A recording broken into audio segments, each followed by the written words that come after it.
Today on the call, really excited about what we're going to be discussing today. We've got Coach Stan Bishop. What we're going to be discussing is how to win the recruiting battle, how to leverage technology, leads, all of these great things you have at your fingertips in order to successfully recruit and retain agents. So with that being said, Stan, why don't you give yourself a little better introduction than I can do? So, hey, good to see everybody out here in the Chime world. My name's Stan Bishop. I was a broker, just like a bunch of you. I was also an overseer of a lead generation system. So I've been in the lead generation side since about 2007. Started a brokerage in Jacksonville, Florida, grew it to about 400 agents, 5 locations, sold it in 2017. And now all I do is coach brokers on how to help them get to whatever goal they set. So it's very customized to specifically your needs. We cover all the different topics from lead generation, onboarding new agents, accountability, business metrics, marketing, lead generation, joint ventures, MSA, lead share agreements, supporting agents, culture. All those are different topics. And from that, we actually provide the brokers and the team leaders with the resources so they don't have to go out there and recreate the wheel. And then we also build in business metrics for accountability purposes based on the goals that they set. And we talk about why they reached their goal or why they didn't reach the goal, what the variance was, and how to help them get back on track. I know a lot of brokers out there are probably reeling from the COVID situation, and I've seen a lot of effect on that, but through the right proper coaching and business planning, we can overcome that. And I'm seeing a lot of brokers right now actually above last year in their numbers when they're implementing the right systems in place.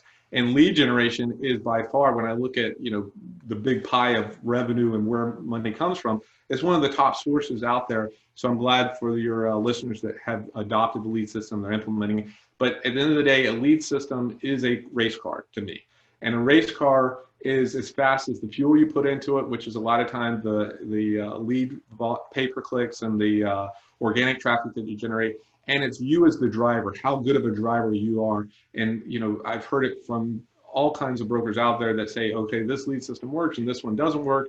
For the most part, it's not the system as much as how you implement the system, how you held your agents accountable, how you set expectations, which we'll talk about a little bit on the recruiting stuff we're going to talk about today. So that's a quick introduction.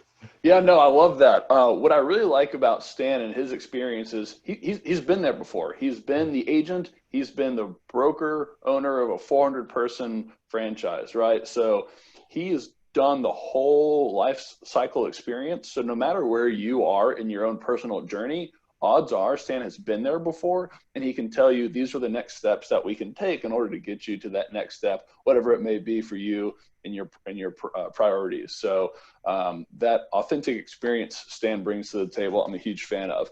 So with that, let's dive in. Let's break down recruiting, Stan. I don't think recruiting can be summed up in just one particular way. How do you divide recruiting? And let's spend some time diving into each topics that sum up recruiting as a whole. So when you talk about recruiting, first off, when I look at recruiting, we look at the categories. So if we're talking specifically about recruiting categories, when I'm coaching brokers on it, is I want them to pick the specific categories that they're focused on. When I'm recruiting, I'm looking at newly licensed agents because you grow organically, you build the culture with newly licensed agents. So that's one facet of recruiting. Another facet is you want that mid-level producer. So the 1 million to 3.3 million is 2 other categories. I call it milestones. So I'm looking for milestone agents in that 1 million to 3.3 million. That's the bread and butter of it.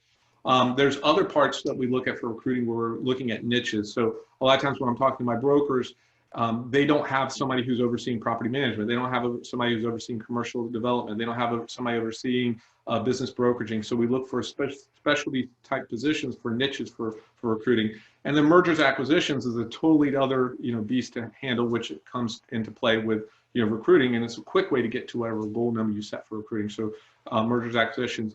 Another one that I find agents, brokers, and team leaders have a ton of successes is the co-broke agent, the agent who did a transaction with the agent in your team or your office, and that's a very warm call. So these are what I call the 5 easy categories to focus on.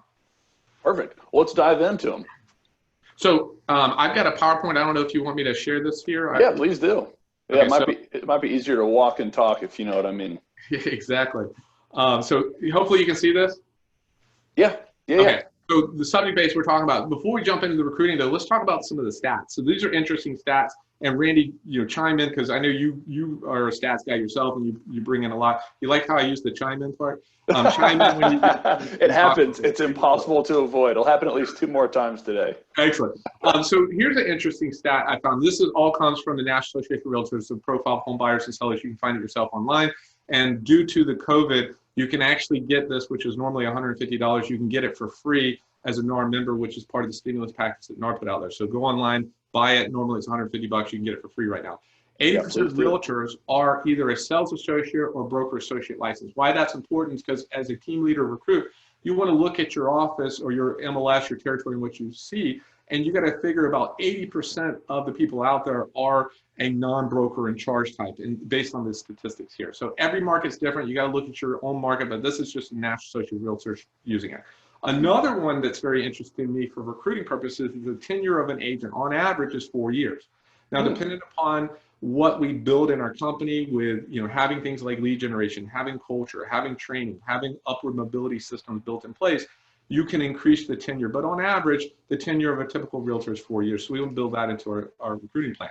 This is another interesting one. The median income has risen from 41.8 to 49.7 from 2018 to 2019, which is in essence a 20% increase.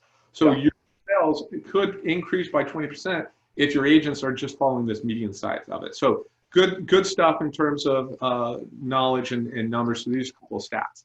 Another one, and I specifically put this in for you, Randy, is when asked where buyers found their home. Now, I'm a realtor. I'm an advocate of the realtor base, and I would say that most every customer, if you're working with customers, where do they find your home? From the agent. But when asked by the consumer, 52% said they found the home they bought from the internet and not from the agent. Only 29% said they found it from the real estate agent. And again, this is a source from the realtor profile. And that 29%, they were still looking online. It's not like they were sitting on their thumbs, right? They were still looking online. So again, when we talk about recruiting, we have to talk about mindset. So mindset will affect our recruiting, and it can be a positive or a negative effect. So how does your mental mindset affect your business? When you're in a good mood, you're on a good day, it's just like calling leads when you're recruiting. When you're calling buyers, you've got to be in that mindset of positive, whatever's happening at home, you got to leave it at home. And when you're in business, you put on the shirt, you put on the name tag, you got to be in the business mode. So we talk about mindset when I deal with my coaching consulting with the brokers, and it will affect your business. And external factors affect our business too. I started my company in 2007, not necessarily the best time in Florida to start a company. And from 2008 to 2011, we grew year over year by 76%. Wow. Even though the market itself and my biggest competitors were retracting, we as a new company were growing 76% year over year. So we had exponential growth, and we were recognized by the Business Journal for that. So these are some of the factors that can affect our business. Even though there's negative factors right now affecting a lot of businesses where I hear about the COVID-19 and how it's affecting people out there, I'm also talking to brokers who are saying to me, you know what, Stan, my June was 10% above last year this year. So even though that there might be external factors that are affecting companies overall, it doesn't necessarily have to affect you in your marketplace.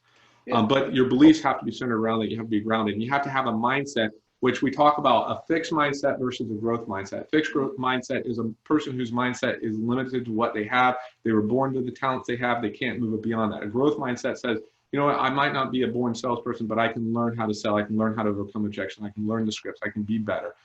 If you already defeat yourself by saying, hey, I'm not a good tech guy, well, then that's a fixed mindset saying that I cannot increase my mindset. So this is something we work with the brokers on the mindset. Another thing, if you ever Google this out there, Google scarcity versus abundance. A lot of individuals right now are dealing with this scarcity mindset and fear that they're going to lose it because of the COVID-19 and what's affecting the business. And it makes sense when you look at your bank account and you're seeing the lack of transactions, you're seeing the lack of business.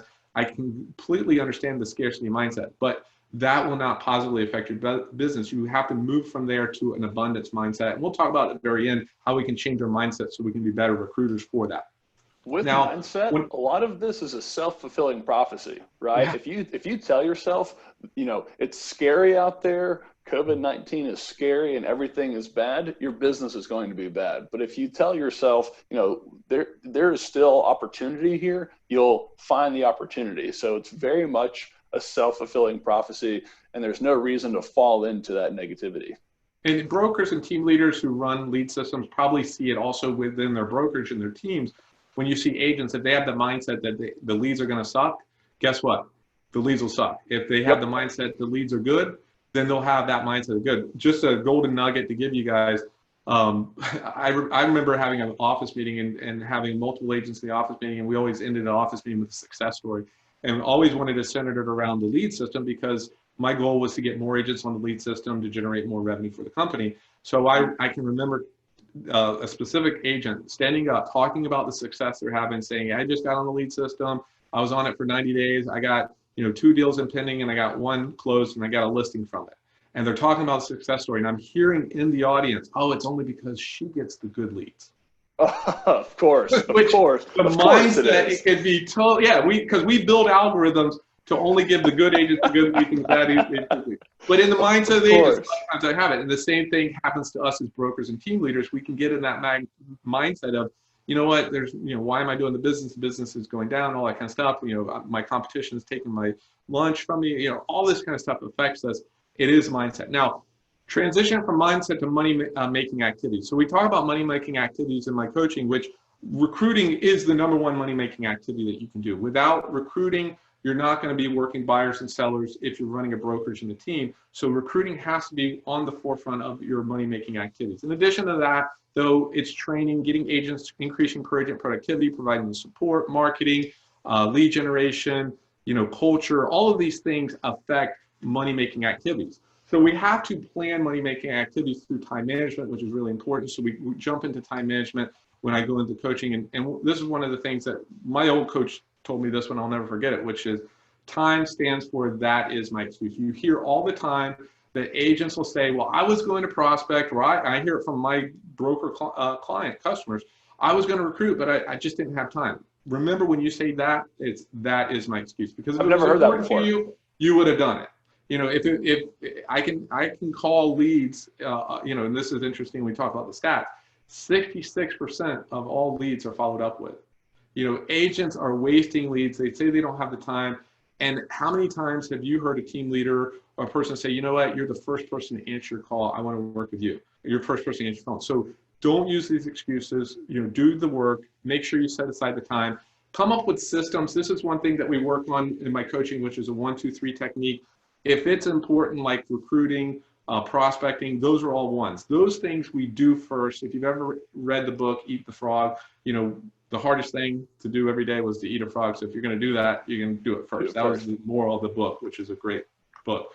But this is the 1, 2, 3 technique. 1s to get done today. 2s that don't get done today become 1s tomorrow. 3s become 2s tomorrow. So this is what I would do for the time management side. And I threw this out there just so we can kind of talk about like what an ideal broker weekly schedule would be. As you'll see in this here, I've got multiple days that I'm prospecting for recruiting and I'm interviewing. And for me, this is somebody who wants to get to 100 agents. This is somebody who wants to build a big brokerage, big team. And we can customize, every broker's ideal weekly schedule based on what they want to accomplish. I always tell them, 60% of your time should be on the business, 40% of the time you're in your business. So if you're, selling real estate or you're running a brokerage, use those ratios for your time. Tools, though, if I'm going to recruit, I've got to have tools and resources. So it's important that we build the tools and resources around it. So if you're going to start recruiting, it starts with a recruiting list. You got to have a list to hit of who we call, and we'll talk about who's on that list in a second. But we got to have a recruiting list. We got to have a CRM, which I'm thankful that Chime has a solution for you there. So you can house the recruiting into the CRM. Not every lead generation system that has that out there. So I'm glad to see that they've developed that program. You want to have scripts that you're going to follow. The scripts, just like you're going to call leads, you got to have scripts for recruiting in agents. And the scripts have to be specific to the category you're recruiting. What I'm going to say to a newly licensed agent is totally different than what I'm going to say to a $3.3 million producer. Why do I say 3.3? Because that's 100,000. That's a milestone. So that's a different script. And that's a different script that I'm going to talk to a co-broke agent who did a transaction with another agent. So you want to make sure your scripts are customized to the person in which you're calling. You want to have letters and emails and follow-ups planned before you make the phone calls. You don't want to react to this. You want to have a system in place. So it's really important that you build this out beforehand. Role playing, you don't practice on leads. You don't practice on recruits. You have to role play. You have to be perfected. It's kind of like, Tiger Woods uses them as a golfer. He doesn't walk out there and just go hit the ball. He's practicing making swings. He's practicing on his off days. He gets better and better each time. And when he doesn't, he loses it. The same thing that we do as brokers, if we're not regularly making these phone calls, we get these marbles in our mouths. We don't know what to say. It's what you say, how do you say it when you say it. It can make total difference. And you see it with your team members on your lead systems. You see the agents who are very successful. They have good scripts. They know what to say. They role play, and then they're effective in the recruiting. Would you say role playing goes most overlooked? Oh, I think that's never done enough. And I think we can purposely plan for role playing. So one of the things that we talk about in our, my consulting and coaching plan is things like call night. You can implement call night where you bring the agents together and you role play. You could also do it in your Monday morning huddles, your weekly recaps. You can do role playing. You can call agents out on it. You can do it one-on-one. You can do a group setting. But I agree with you, Randy. Role playing is not done enough. Coaching and accountability is not done enough. I know that's a plug on me and what I do, but let me kill my phone here. It's ringing over here. But that's something that I find that as a team leaders and brokers out there, you need to have someone, whether it's me, whether it's another broker coach out there, have somebody who's in your corner that's been there to where you want to get to. That not necessarily, they're not going to tell you what you already don't know, because most of you are already the smartest person you already know everything. It's not a question of whether you know it or not, it's how good are you at it. We all know we should be recruiting, we all know how to make the phone call, but are we actually doing? So that's where coaching and accountability will come in place, and it'll increase your business overall. Now, if I'm going to recruit, I have to know the role of who I'm recruiting for. So what roles can we recruit for? So there's the general specialist. This is the agent who does anything and everything. So this is a group, and there's multiple groups. I'm highlighting a few groups here, but that's the general agent, the one who's going to come in, work the leads, not work the leads, they're going to recruit them into the company.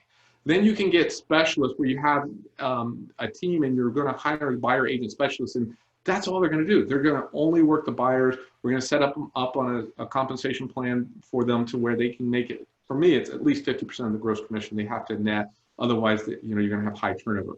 But we build systems in place where they're the specialists. We take all the things off their plate that they're not good at doing, and we concentrate on what their skill set is good at, which is making the phone calls, setting appointments, overcoming the objections, and selling it. And so that would be a buyer specialist for recruiting purposes. Listing partners is another recruiting specialist, and there's other categories to go on from there, but know the role in which you're recruiting for when you're making the recruiting calls. From there, moving forward, which would be the easy recruiting calls to make. So now that I know which role I'm making, who am I actually calling? We kind of talked about this earlier. One of the easiest ones is co-broke agents. When I'm calling a co-broke agent, it's a consultative call to the person who did a deal with another agent in my office or on my team, and I'm talking to them from that standpoint. So role playing this would be, Randy, hey, I saw you did a deal with Mary in my office. I just wanted to reach out to you and see how it went with Mary. As the broker team leader coach, I would like to give her feedback on how she did from a professional standpoint, from a time standpoint, from a skill standpoint. Is there any feedback that you could provide me to help Mary be better? When we do this phone call from a recruiting call, we're telling our story to the other agent that, wait, Stan Bishop as a broker, cares about his agents, cares about the process, cares about, and if you are a mega team leader, which I know a lot of the people who run lead generation systems, they're a mega producer, they're the rainmaker in the marketplace. The agent who's getting that phone call is taken back to go, wait, Stan had the time to call me that, I haven't even talked to my broker, and he's calling me from a consulting standpoint. So that is one of the easy phone calls to make, co-broker calls, and we break down the call flow. We'll talk about that in a second, but that's an easy call to make. Newly licensed agents, they don't know any better. These are the easy ones to call. So if you're going to practice, you can practice on the newly licensed agents. They don't know any better. But ideally, role play before you practice. But newly licensed agents, what are they looking for? Be empathetic, know what they're dealing with, know what they're going through. A lot of times when I'm coaching the brokers, I tell them up front, look, you don't remember what it was like to get your newly license. It's been 10, 20 years since you got your license, but try to remember back when what it was like. Did you actually tell people you were going to sit for the test? Because there's a lot of people who went and got their real estate license. They didn't tell people they're going to sit for the test. You know why? Because they didn't want to be embarrassed if they failed, because they're being told and they're in school that maybe 50% or more fail the test. So when you understand what that person is going through, you have better empathy. So when your call is made to them, it's, hey, Randy, congratulations on passing your test. I see that you passed it. That's not an easy thing to do. Most people don't pass it on the first time. Congratulations. Are they still teaching you the same way they taught me, which is literally how to pass a test and not how to do real estate? Randy, I got a problem. I've got too many leads. I was hoping that you and I could sit down and talk about how you can work some of these leads. So we role play on how this works and from a recruiting standpoint, but newly licensed is an easy one to go after. Milestones we already talked about, so that's the 1 million, the 3.3. There's other milestones we can go through. Mergers, acquisitions, whether it be teams, whether it be brokerages, is a great source for recruiting, especially into this situation. We talk about niches, which is the property management, the commercial developer, business brokeraging. We have different niche positions that we potentially would want to focus on. So those are different ones. From there, we want to build a plan. So now we kind of got the category of who we're going to call. What is the plan? What are we going to look to do?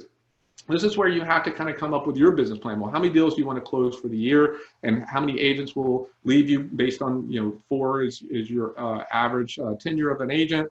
How many agents do you need to recruit based on the per agent productivity? How many calls does it need to make to get an appointment? How many appointments do I have to set to have someone actually show up? How many interviews do I have to conduct to actually hire somebody? And how many follow-up calls does it take to actually hire an agent? So all of this is part of the plan, just like you would do with an actual agent when you're putting a business plan for them to hit their goals for production. We have to do this from a broker standpoint for whatever goal that we want to create for growing our brokerage or our team.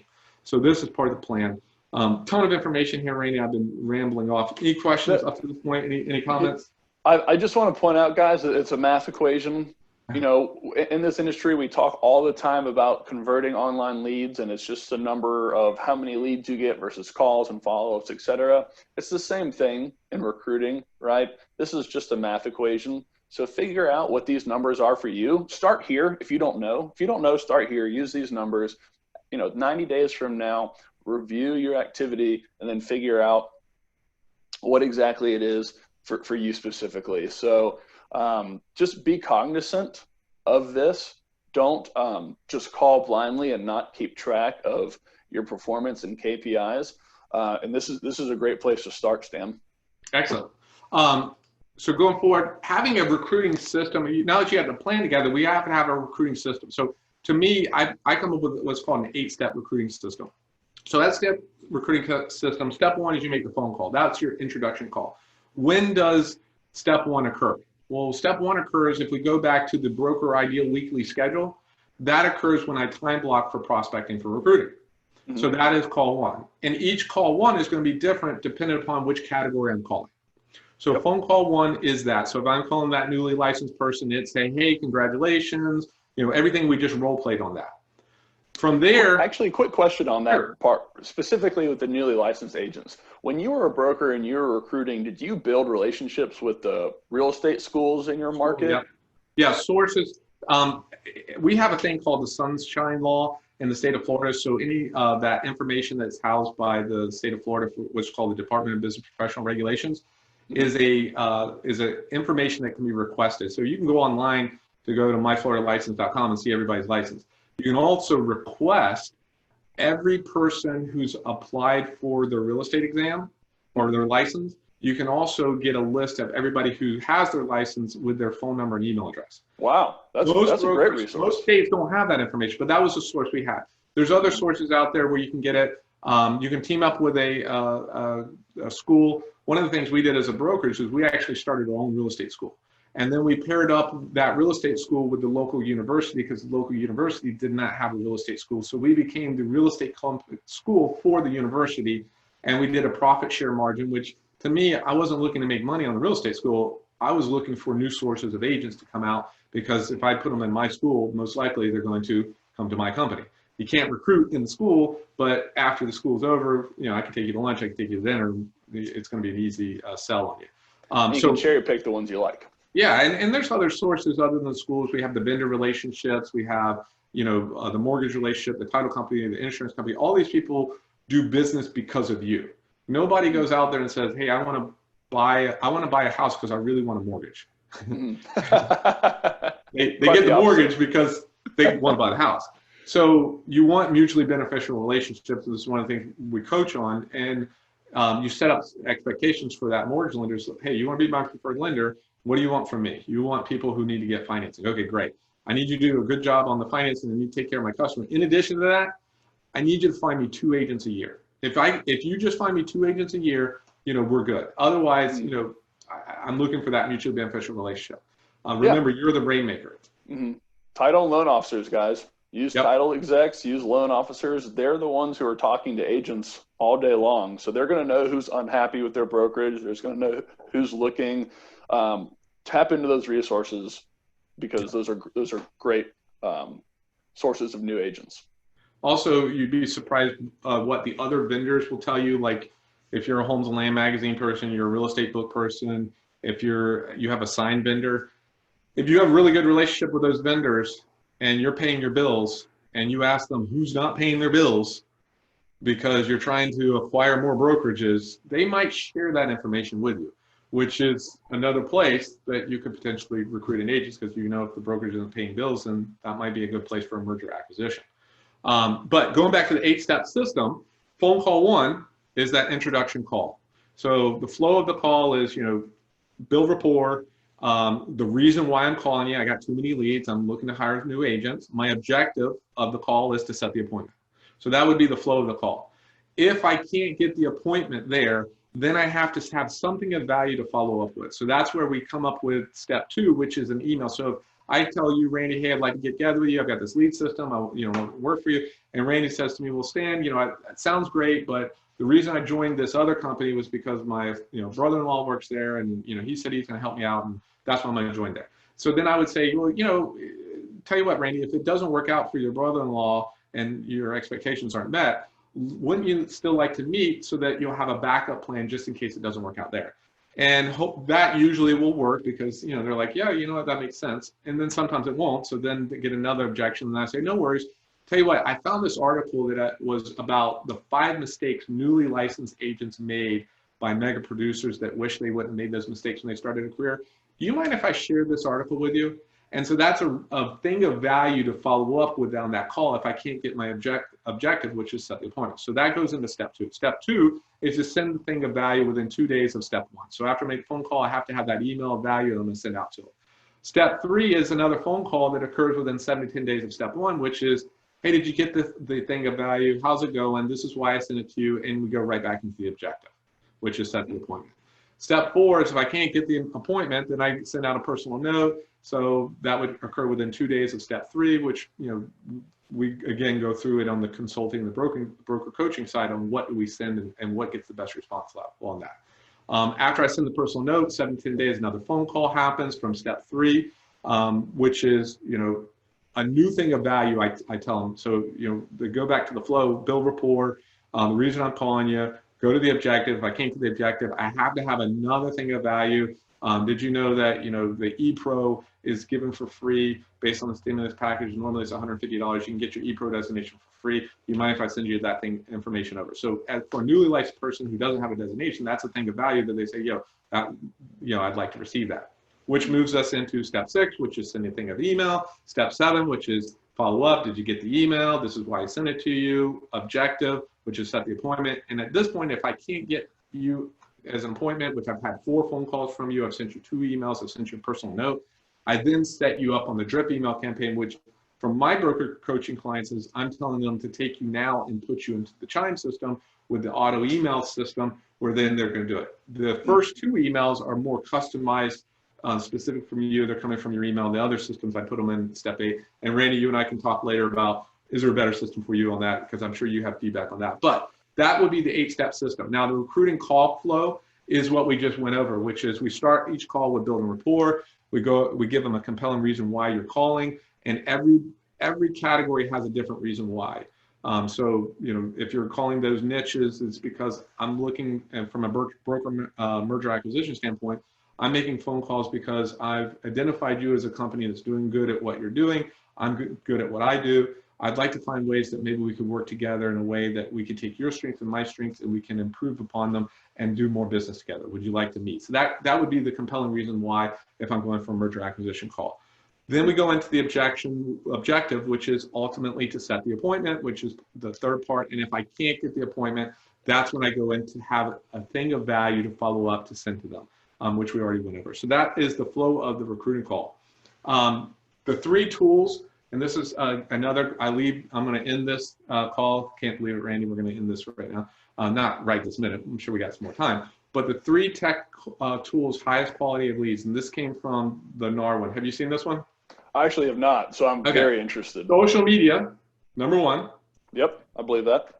We can debate what this means right here. We can debate it. Yeah, a little bit. Number 3, the brokerage. So this validates, and I don't need to tell everybody who's on this call because you've already bought a lead system, so you know why. But this validates why you made the right choice, because if brokers or agents are asked the question, what are they looking for? And it's surprising how many brokerages out there that I still consult and coach with that have not purchased a lead system. And that's why I keep pushing people to companies like yourself, because again, it's, the lead system matters, but it's having a playbook, implementing, setting expectations, holding agents accountable, which makes the lead systems work the most. If you're using the lead system for recruiting, it will work. And this validates that for that point, that this is what agents are looking for, the highest quality leads that they come from. I'm going to end at this. I forgot this is the last one. Reading list. I'm a big reader. I'm mindset and everything. If you have not started with Traction, and I know you know it because you were just talking about the KPIs and all that kind of stuff, which comes out of that book, which I love that book. Gino Wickman, if you know Floyd Wickman, he's actually the son of Floyd Wickman. For a lot of brokers and team leaders, the number 2 most important book I would be reading is The 5 Dysfunctions of the Team. I can tell you my personal dysfunction when I read it was fear of conflict, which when you hear my personality, I'm a high D personality, high I, above average C. My wife calls me another 3-letter word, but that is my personality type. My fear of conflict was my dysfunction because I was the person that I want people to like me. So if you were not doing what I thought you should be doing, if you didn't show up at the time I thought you did, if you didn't dress the part that I thought you should dress, if you didn't, do my expectations, I wouldn't tell you it. And I would let that bottle up, which was a dysfunction of me, that I should have been upfront with you and say, hey, Randy, when we have a meeting, I don't want you showing up 10 minutes late. You're setting bad expectations to the agents, and they think that that's okay. So I need you to move forward, go and set up on time. So that's a dysfunction if you don't have that conversation. So 5 Dysfunctions of the Team must read. The rest of these, I'm sure a lot of you probably read some of these books, but these are my list of read. And if anybody wants to get in touch with me, this is how you get in touch with me. But that's it. That's what I want to talk to you. And Randy, I'd love to continue the conversation with anything else you want to talk about. Yeah, absolutely. And by the way, that book, Outliers, definitely my favorite book. Totally changed the way I looked at opportunities. I mean, totally. I was not a hockey player. I was a football player myself. Okay. Hey, very similar though in terms of like that the year or the month that you're born in. The month you're born in changes the odds of you going to the NHL, right? So. I thought that was pretty. I'm seeing that from my son. My son's birthday is January. There you go. January, and I'm looking him out there, and he's got kids that were born in December on his team, and he's 13 years old, and I think he's average on height, but he's 6 inches taller. We're playing soccer, so I love it. Hey. Over. I'm like, you're doing good, son. Just keep doing what you're doing. I love that. It has nothing to do with your height. Yeah. Don't even worry about that part. That's awesome. Definitely recommend that book.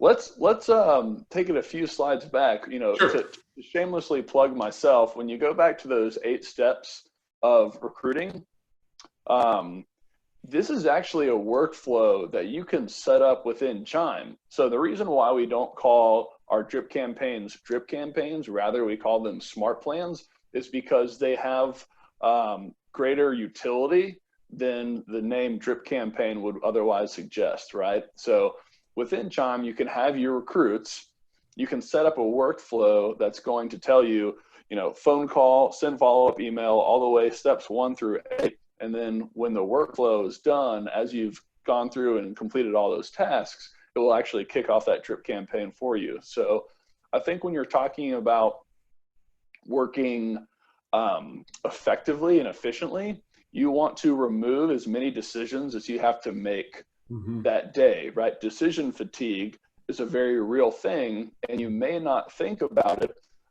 that much, but when you wake up in the morning and you're deciding what you're going to wear for the day, that's a decision, and that's going to wear down your fatigue, your decision fatigue. So when you're sitting down in front of your computer and you're deciding, all right, these are the 2 hours that I'm going to spend on recruiting, what do I do first?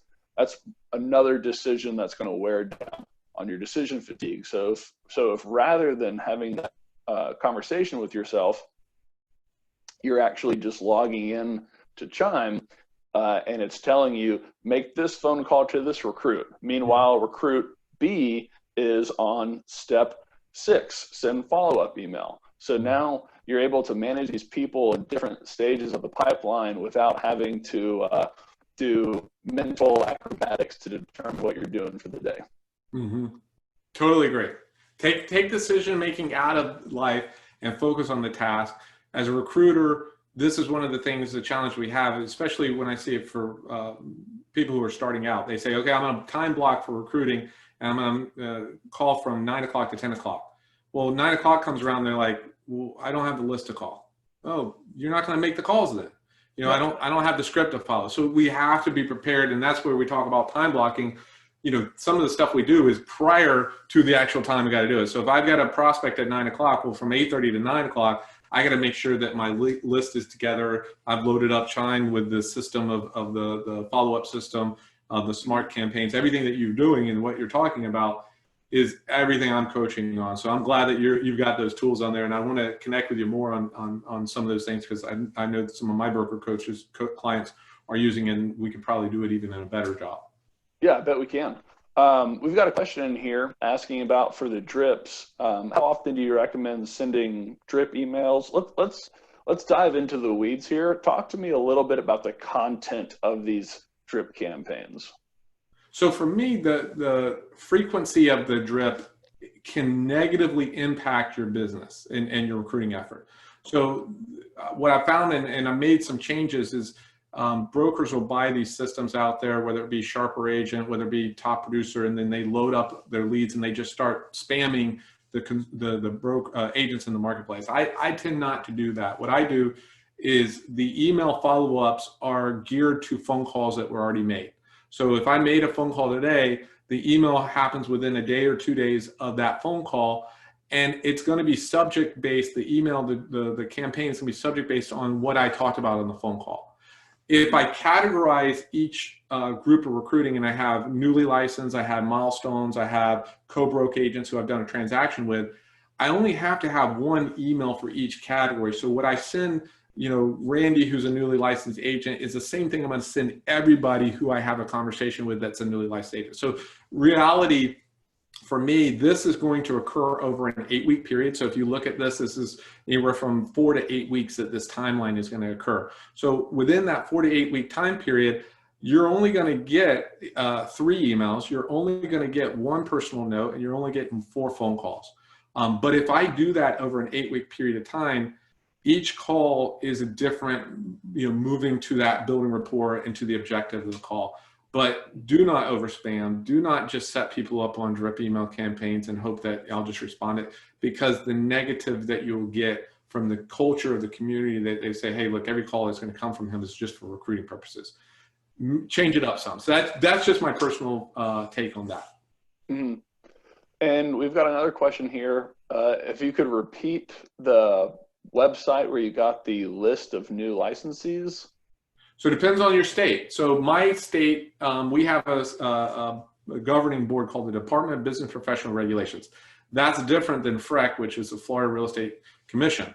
So Department of Business Professional Regulations is where, if you're an attorney, if you're a beautician, if you're a lender, you're a title person, you're a real estate agent, that's where your license is issued. So in the state of Florida, you would go to myfloridalicense.com, and that would take you to the Department of Business Professional Regulations, where the consumer can research, is this person an active licensee? Have they had complaints against them? All that kind of stuff. And from there, if you log in and request from the DBPR a list of applicants and a list of current licensees in the real estate side with contact, email, phone number. They'll send you that list within, it takes about 72 hours to get it. Mm-hmm. Okay. But nationally, there's not one. And in a lot of marketplaces, like in New York and some of these other states, they're limited on the information they're going to give. So sometimes we'll go in and go to list brokers and, you know, have a list of brokers that we can purchase lists from. We'll go to things like CoreLogic. We'll go to Zillow, Realtor.com. A lot of times the MLS itself will have some type of a way where they're showing, you know, people who recently signed up to the MLS. So there's other ways to get around it. Real estate school, a lot of times real estate school won't give you the list because, you know, they're catering to all the brokers in the marketplace, but sometimes they'll let you come in and do the lunch and learn and do things like that. So there's ways to get around it. Every state's different. Every source is going to be different. How would you recommend recruiting a more tenured agent who already has kind of his business or her business in place and doesn't necessarily want to change the way they do business, but they bring in a lot of business? So obviously you want that in your brokerage. How would you recommend recruiting that person? So it depends upon how you're going after, and it depends upon your business model and your splits and what kind of business model you have. So sometimes we can negotiate on splits based on higher tiers. You're going to get a better split. Other times it can be sign-on bonus incentives. So a lot of times what we'll do is we'll calculate how much commission this person's going to generate over the year, and we'll come up with a percentage of that commission that the company dollar will be, and we'll re-gift that back with they have to pay it back if they leave within a certain time frame. So we'll come up with bonus programs like that. I think it's important, whatever system you put in place, that it's transparent to everybody and that it's fair, because as much as you want to think that agents won't talk and you say, hey, sign this confidentiality and don't disclose that, agents are very loose with the lips and love to brag about, I got a better deal from the broker than you did. So it will come back and it can kill your culture. So whatever you do establish, make sure it's fair. And if you're going to give a better split to someone who's at a higher tier of production, then if anybody hits that number, they can get the same thing. So that's important from a culture standpoint. Some of the creative ideas that we've come up with is, as a broker, it depends on, am I a team, am I a brokerage? If I'm a brokerage, sometimes I need team leaders. So I'm going to hire a producer who's a higher producing level to say, look, I'm not only going to join my company, I'm going to help you build a team. So I'm going to bring in less producing, newer agents and put them underneath you. And then you're going to get an override for all the production of that agent. And then that team leader can see, oh, wait a second, I have multiple sources of income, and that's attractive to me. Not every mega producer or producing agent wants to be a team leader. They purposely don't want to do it. So we can come up with other sources for that. But those are just a couple of quick ideas to give you. Okay, I dig it. So let's talk a little bit about the lead sources. Right? We spent time on that one page that said 40 some odd % social media. The second largest piece was what was that? The MLS site. Interestingly enough, whatever that exactly meant, MLS site. Do you see that there? That looks great. Okay. Yeah, so let's talk a little bit about this, because social media leads or online leads as a whole do get a bad rap. What if you are leading the recruiting conversation with, I've got too many leads, would you be interested in coming in and working them? And maybe an agent is aware of the stigma of online leads, and they say, these leads are all crap. What type of conversation do you have with that person? So when you're coaching and you're holding agents accountable, the production of the agent, and then you can actually have an intelligent conversation and saying, look, I don't want to tell you, let me show you. And then you can pull up the productions and say, look, here's Mary, and here's what Mary's doing. Mary, on the back end of her lead system, so I'd actually pull up the Chime program and I would show them the back end of the system, say, look, here's all the lead that Mary has received year to date. And then I would go to the production report for Mary. And then one of the things as a broker that I would be doing is I would be tracking the sources of where your deals are coming from. So that at the end of the year, you can validate with that agent that you have on your lead system, look, out of your business, you did, let's say 24 transactions, 6 of your transactions come from the lead system. Your average sales price in your marketplace is, let's say, 250,000. So 6 times that is 1.5 million. At a 3% commission, that's 45,000 gross commission. That's how much revenue was generated off of this lead system. That's a tangible number that you can actually show that potential recruit, where they can see, okay, if I come on board, you know, it's not just leads. And, you know, we all have heard the 2%, 3% conversion rate and everything like that. Well, 2%, 3% of nothing is what? Nothing. In their mindset, they don't understand that. But what I do understand is, if I do this, I can make $45,000 commission. I can make $24,000 commission. I can make $18,000 commission. If you can show that and not just tell them, but show them, that's going to be impactful for that person making the decision to come on board. And this happens from a broker standpoint and a coaching standpoint. I sat down with agents at the end of the year, and the agent did 12 transactions. And we're talking about the next year's plan, and you know, you need to budget for your next year and where you're going to spend your marketing dollars. And I'm a believer of make agents pay for the leads, because if they have a vested interest in the leads, then they're more likely to work the leads in a better capacity versus the leads are free. So I believe agents should pay for leads. And it happened quite a few times where the agent said to me at the end of the year, it says, hey, Stan, you know, I want to stop paying for the leads because I want to save some money. And then I would say, no worries. Okay. You don't want to pay for the leads. So let's go through your transactions though last year. You did 12 transactions last year.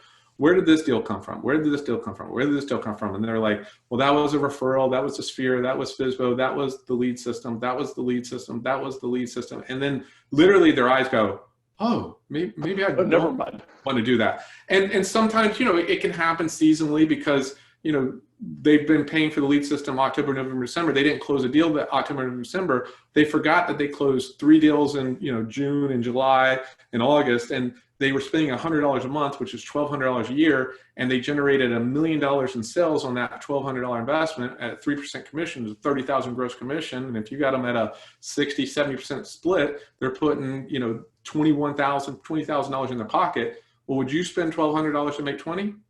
All day long. Yeah. So, but the agents and brokers aren't doing a good enough job in tracking and setting the right expectations and holding agents accountable, which is why hire a coach, hire somebody who's going to hold you accountable. It's going to give you the roadmap, and it's going to help you, you know, get to wherever you want to go. A part of the human condition is suffering from recency bias. So if it's November and they haven't closed an online lead since July, but they closed 3 deals in July, from your lead system, because they haven't closed something recently, they are going to immediately think that this lead source just isn't good anymore, or just isn't good, period, right? But then, like Stan said, if you are tracking it and you're able to show them, this is how much money you spent, this is how much money you made, suddenly that recency bias goes out the door, and people realize, oh, I am making money, I'll stick with it. Yeah. And it can make a difference because agents are being sold every day on some shiny object, some tool, something of value to help them solve whatever problem they're facing right then. So they get short-minded on it. And a lot of times they'll say, well, you know, I'm spending $100 a month now on this system. And I was told if I buy this system here, I can do this. And they say, well, if they can do what they can do, then buy it. But why would you take the $100 a month that's returning you $20,000 in return on your investment, and to just go away from that to hope that you're going to get more for that $1,200 investment that you made? You know, if it's really a good other investment, just spend more money with that other thing and see if it works. Don't stop doing what's already working over here. And these are the challenges that brokers and team leaders are beating their head against the wall to go, how do I fix the challenge I'm dealing with? Because unfortunately, you know, most real estate agents aren't business people. They don't come from the business background. They're good at sales, they're good at marketing, they're good at relationship building, but they don't really track the return on investment. And that's why the team leader, the broker manager, your role is important on that agent's success, because it can make or break the agent's mindset on what are the expectations, what's my return on my investment. You know, just like you said, and I didn't really want to say that, they think the leads aren't any good if they haven't did a deal in 90 days, and they don't realize that if they keep doing it, they're just adding more people into their sphere.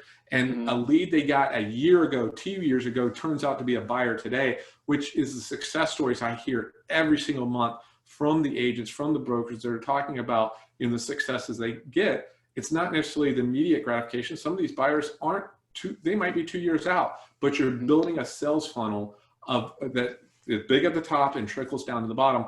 And the lead system is, in most lead generation systems, and Chime is one of them, they're built to automate the process for you to keep the customer engaged, because ultimately the customer is wanting to see, I want new homes that meet the search results and what's out there. And that's, to me, the most important thing that keeps the consumer coming back to the website, keeps coming back because they're engaged to it.